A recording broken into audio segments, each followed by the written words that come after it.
Kedai dia tak ada signboard tapi nak ramai gila. Korang tengok apa ramainya makan kat kedai ni. Ni memang hidden gem teruk. Apa jenis lauk je? Ada berapa lauk ni, banyak ni. Banyak sangat Ini tilapia goreng. Ni paling special lah. Tilapia goreng. So, ni apa ni? Tempe gojek. Tempe gojek. Ya. Dia tempe pedas tak? Pedas. Ini Ya. gede. Gede. Boleh lah, makan satu je lah. Saya ya. Nasi satu. Original nasi Padang. Ya, Bukit Tinggi Mari. Bukit Tinggi Mari Ya.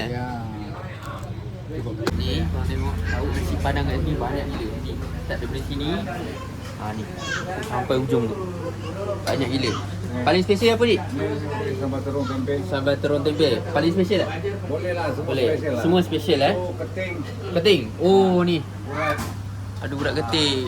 Ni kalau satu portion ni berapa je? RM7. RM7. Ini dendeng. Dendeng. Dendeng berapa? Dendeng RM5. Dendeng RM5 Dendeng balado nomor dia. Dendeng belado.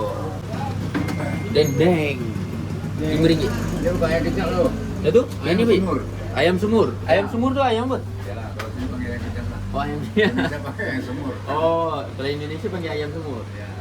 Menu paling wajib lah kalau makan nasi Padang. Ni, tengok kan. Ya, betul. Sayur kapau. Ya. Ambil sayur kapau ni sikit.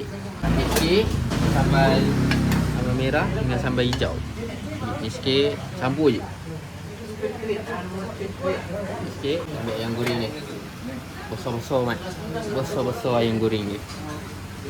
Kalau lauk macam ni berapa ringgit?